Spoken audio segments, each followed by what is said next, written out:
morning students. Today we are going to learn chapter number 13 of science, magnetic effect of electric current.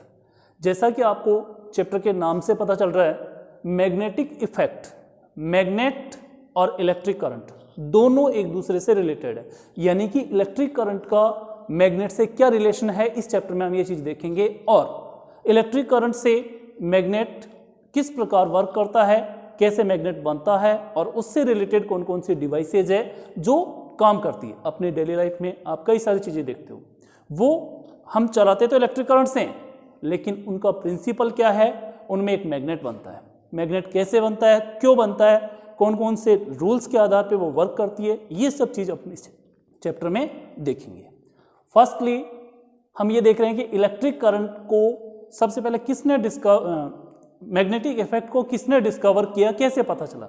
सबसे पहले Hans Christian ऑयरस्टेड जो scientist थे, उन्होंने सबसे पहले ये चीज़ पता लगाई कि किस प्रकार इलेक्ट्रिक करंट किसी डिवाइस में या किसी वायर में अगर फ्लो हो रहा है तो इलेक्ट्रिक करंट फ्लो होने से वहाँ एक फील्ड जनरेट होता है, मैग्नेटिक फील्ड जनरेट होता है। उस मैग्नेटिक फील्ड के कारण देखते हैं कि वहाँ कोई कंपास या कोई भी डिटेक्टिव यूनिट रखते हैं, वो डिटेक्टिव यूनिट रिफ्लेक्ट होती है। ऑयरस्टेड पहला व्यक्ति था जिसने ये पता लगाया कि किसी वायर में या किसी इलेक्ट्रिक कंडक्टर में हम इलेक्ट्रिक करंट फ्लो करते हैं तो उसके आसपास एक मैग्नेटिक फील्ड जनरेट हो जाता है। वो मैग्नेटिक फील्ड क्या करता है, कैसे डिटेक्ट करते हैं, इसके लिए उन्होंने एक एक्सपेरिमेंट किया जिसको हम कहेंगे ऑयरस्टेड एक्सपेरिमेंट। ऑयरस्टेड का एक्सपेरिमेंट ये था कि उन्होंने सबसे पहले डायग्राम के अकॉर्डिंग देखिए, सबसे पहले एक कंडक्टिंग वायर एक्स वाई लिया।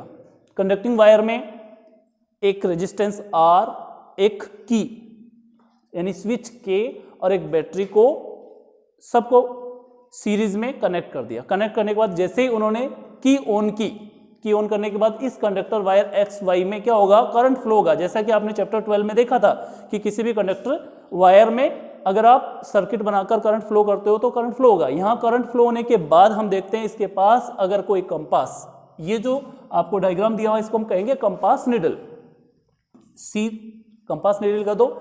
ये कंपास निडल इसके पास लाने से, देखो कंपास निडल की ये जो निडल दिख रही है आपको इस यूनिट में मुड़ी हुई दिखाई दे रही है, इसका मतलब ये है कि ये अगर नॉर्मल कंडीशन में कहीं भी रखते हैं तो सीधी रहेगी, लेकिन जैसे ही हम इसको किसी मैग्नेटिक फील्ड के आसपास लाते हैं तो ये कंपास निडल क्या हो जाती है, डिफ्लेक्ट हो जाती है। डिफ्लेक्ट होने का मतलब ये लेफ्ट या राइट में मुड़ जाती है, दोनों तरफ से कहीं भी मुड़ जाती है। इसका मतलब है कि यहाँ पे कोई मैग्नेटिक फील्ड अवेलेबल है। ऑयरस्टेड ने यही चीज शो की थी कि अगर किसी कंडक्टर के आसपास करंट फ्लो करते हैं तो एक फील्ड जनरेट होता है, उस फील्ड को हम क्या कहेंगे, मैग्नेटिक फील्ड।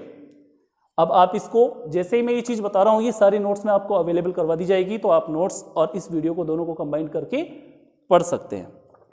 यानी ऑन पासिंग, आप इसको ऐसे लिख सकते हैं, on passing current in a conductor और wire near by a magnetic field is generated. और कैसे डिटेक्ट करेंगे इसको, बाई ए मैग्नेटिक कंपास और निडल, जिसको आप ये कह सकते हो कंपास निडल भी कह सकते हैं, इससे आप इसको डिटेक्ट कर सकते हैं। अब मैग्नेटिक फील्ड की डेफिनेशन देखिए क्या होगी। मैग्नेटिक फील्ड क्या होता है, इट इज द रीजन, ये एक ऐसा रीजन है, ऐसा क्षेत्र है जिसके आसपास मैग्नेटिक फील्ड, मैग्नेटिक एरिया बनता है। यानी it is a region surrounding a magnet in which force of magnet can be detected. यानी एक मैग्नेट के आसपास का वो रीजन जहां पर मैग्नेटिक फील्ड को डिटेक्ट किया जा सकता है। जैसे ये मैग्नेट आपके पास, बार मैग्नेट आप छोटी क्लासेस में पढ़ के आए हो, जिसके दो पोल्स होते हैं एस और N, south pole and north pole. आप देखिए इसके आसपास, जैसे साउथ पोल है तो इसके आसपास का एरिया और ये नॉर्थ पोल के आसपास का एरिया, इस पोल के आसपास क्या होगा, एक फील्ड जनरेट हो जाएगा। यानी इसके चारों ओर एक ऐसा इनविजिबल, जो दिखाई नहीं देता है, ऐसा एक एरिया बन जाता है। उस एरिया में अगर आप जो मैग्नेट से डिफ्लेक्ट होने वाली या अट्रैक्ट होने वाली कोई चीज, जैसे आयरन कोबाल्ट वगैरह लेकर आते हैं, जैसे यहाँ पे आयरन यानी कोई लोहे की कीली आलपीन लेकर आते हो, तो वो अपने ऊपर एक फोर्स अनुभव करेगी, यानी इसके ऊपर एक फोर्स लगेगा, ये इसकी ओर अट्रैक्ट होगी, चिपकने की कोशिश करेगी। तो जिस एरिया में, जितने एरिया में फोर्स पड़ता है उसके ऊपर, वो पूरा एरिया क्या कहलाता है, मैग्नेटिक फील्ड। ठीक है, मैग्नेटिक फील्ड से आप ये कह सकते हो कि जैसे बार मैग्नेट हो या आपका करंट वाला मैग्नेटिक हो, यानी इलेक्ट्रोमैग्नेट हो जिसमें इलेक्ट्रिक करंट से मैग्नेट तैयार किया, दोनों में सेम ही प्रकार से मैग्नेटिक फील्ड जनरेट होता है, दोनों में ही सेम प्रकार का मैग्नेटिक फील्ड अनुभव करते हैं जो भी चीजें होती है लोहे की। अब है compass needle. Compass needle is a device. Compass needle एक छोटी सी डिवाइस होती है, वो क्या करती है, मैग्नेटिक फील्ड को डिटेक्ट करने का काम करती है कि जहां पे मैग्नेटिक फील्ड है या नहीं है, इसका पता लगाने के लिए हम इसको यूज करते हैं। एक्चुअली इसमें होता क्या है, यहाँ पे एक छोटी सी निडल होती है और इस निडल में क्या होता है, एक मैग्नेट होता है, बार मैग्नेट होता है। वो बार मैग्नेट क्या होता है, अगर एक मैग्नेट है और दूसरा मैग्नेट उसके पास ला रहे हैं तो वो या तो रिफ्लेक्ट होगा या आप ये कह सकते हो अट्रैक्ट होगा या रिपल्स होगा। कहने का मतलब पास आएगा या दूर जाएगा। तो ये छोटा सा जो चुंबक है, मैग्नेट है, ये इस मैग्नेट के पास या इस मैग्नेट के पास आप लाने की कोशिश करेंगे तो क्या होगा, डिफ्लेक्ट होगा। ये मैग्नेट इसमें कंपास निडल के अंदर लगा होता है छोटा सा।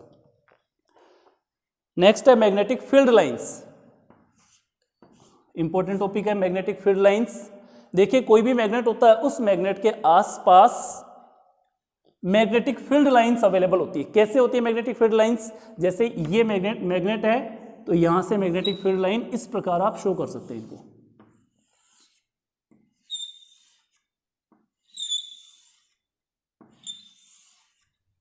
Actually magnetic field lines north pole से साउथ पोल की ओर चलती है। नॉर्थ से साउथ, यानी इस नॉर्थ पोल से निकल रही है, आपको ऐसा लगेगा, और कहां एंटर हो रही है, वो साउथ पोल में। North to south pole magnetic field lines चलती है और इस मैग्नेट के अंदर जो भी मैग्नेट होगा, बार मैग्नेट या आपका इलेक्ट्रोमैग्नेट, उसके अंदर की तरफ इनकी डायरेक्शन होती है south pole to north pole, यानी अपोजिट। इंपॉर्टेंट चीज है, ध्यान देने योग्य बात है। आप देखिए मैग्नेट के बाहर की तरफ जो फील्ड लाइंस होती है उनकी डायरेक्शन होती है north pole to south pole, लेकिन अंदर की तरफ कहां होती है, south pole to north pole. अब ये जो मैग्नेटिक फील्ड लाइंस होती है, इन मैग्नेटिक फील्ड लाइंस की कुछ कैरेक्टरिस्टिक्स होते हैं। Characteristics of the magnetic field lines. Characteristics of magnetic field lines.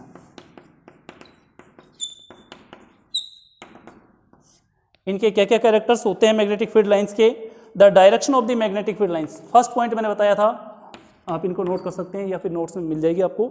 Magnetic field lines की जो डायरेक्शन होती है मैग्नेट के बाहर north pole to south pole होती है और मैग्नेट के अंदर south pole to north pole, यानी ये कंप्लीट एक सर्कल पूरा करती है। आप इसको एक लाइन के द्वारा भी समझ सकते हैं, जैसे ये छोटी सी एक लाइन बनाता हूं मैं, साउथ और नॉर्थ पोल है, यहां से स्टार्ट हुई, ये पूरा राउंड करके इस प्रकार से चलती है।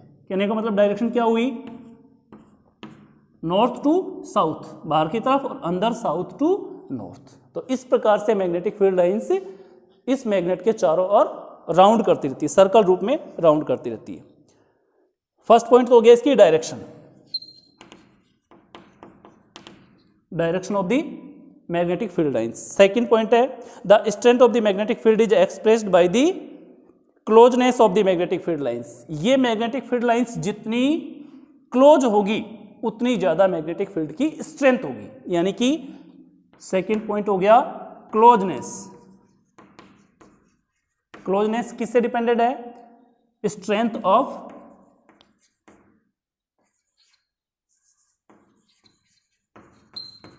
Magnetic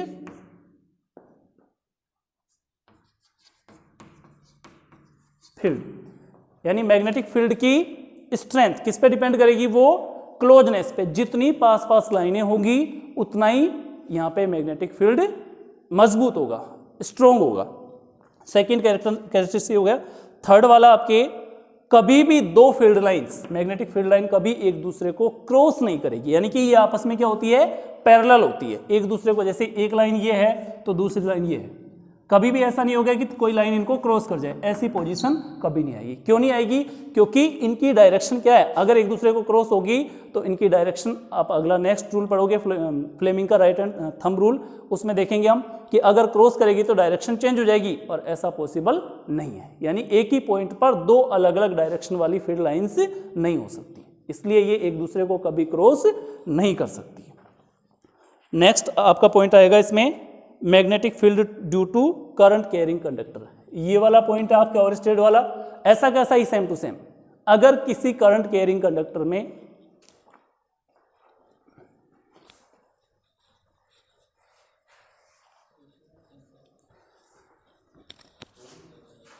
current magnetic field due to current carrying conductor, आपकी एनसीईआरटी बुक के अकॉर्डिंग टॉपिक है ये। देखिए, कोई भी करंट कैरिंग कंडक्टर, आपको डायग्राम दिख रहा है, इस डायग्राम में ये जो कंडक्टर है एक्स वाई, ये करंट फ्लो कर रहा है इसके अंदर। इसका मतलब है कि करंट कैरिंग कंडक्टर है। तो एज ए ओरेस्टेड एक्सपेरिमेंट, जैसा कि हमने इस एक्सपेरिमेंट में देखा था, वो की वही चीज है। अगर कोई करंट कैरिंग कंडक्टर है तो उसमें मैग्नेटिक फील्ड जनरेट होगा जब उसमें हम करंट फ्लो करेंगे। इस टॉपिक में ये चीज है कि किसी भी कंडक्टर वायर में अगर हम करंट फ्लो करेंगे तो वो क्या होगा, मैग्नेटिक फील्ड जनरेट करेगा, और वो मैग्नेटिक फील्ड किसको डिफ्लेक्ट करेगा, कंपास निडल को। इसे हम डिटेक्ट कर सकते हैं, या इसको डिटेक्ट करने का दूसरा तरीका ये भी है कि आप इसके पास कोई बार मैग्नेट ला सकते हो, या आप ये कर सकते हो कि इसके पास कोई दूसरा सेम प्रकार का जो सर्किट है वो भी आप इसके पास लाओगे तो वो भी इससे अट्रैक्ट होगा या डिफ्लेक्ट होगा। अट्रैक्ट कब होगा, डिफ्लेक्ट कब होगा, एज ए मैग्नेट। आप पढ़ चुके हो पिछली क्लासों में कि अगर दोनों सेम पोल है तो वो एक दूसरे को रिपल्स करेंगे, एक दूसरे को दूर भगाएंगे, और अपोजिट पोल्स है जैसे साउथ और नॉर्थ आ रहे हैं तो आपस में एक दूसरे को अट्रैक्ट करेंगे। ऐसे ही जो ये कंडक्टर है इसमें भी दो प्रकार के पोल बनेंगे, साउथ एंड नॉर्थ पोल अपने आप जनरेट होंगे। वो किस पे डिपेंड करेंगे, इस करंट की डायरेक्शन पे। करंट की डायरेक्शन क्या है उसके अकॉर्डिंग इसमें साउथ और नॉर्थ पोल जनरेट होंगे। नेक्स्ट आपके right hand thumb rule.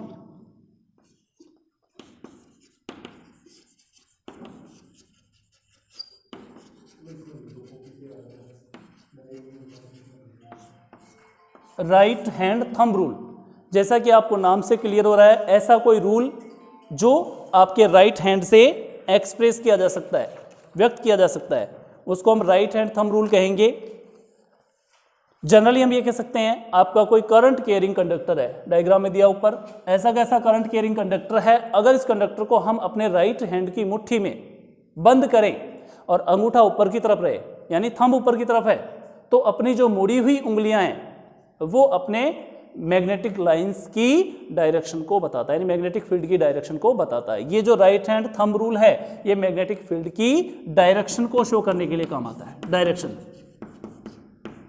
Direction of magnetic field या मैग्नेटिक फील्ड लाइंस। कैसे पता लगेगा ये, हम करंट कैरिंग कंडक्टर को अपने राइट हैंड में मुट्ठी में पकड़ेंगे और डायरेक्शन ऑफ द करंट की डायरेक्शन कहाँ होगी, जैसा कि आपको अंगूठा दिख रहा है मेरा ऊपर की तरफ है, तो ऊपर की तरफ अगर करंट की डायरेक्शन है तो जो मेरी मुड़ी हुई उंगलियां हैं, ये मान लो आपका करंट कैरिंग कंडक्टर मैंने पकड़ रखा है और ये ऊपर की तरफ इसकी डायरेक्शन है करंट की, तो जो मुड़ी हुई उंगलियां हैं ये आपको मैग्नेटिक फील्ड और मैग्नेटिक फील्ड लाइंस की डायरेक्शन को शो करती है।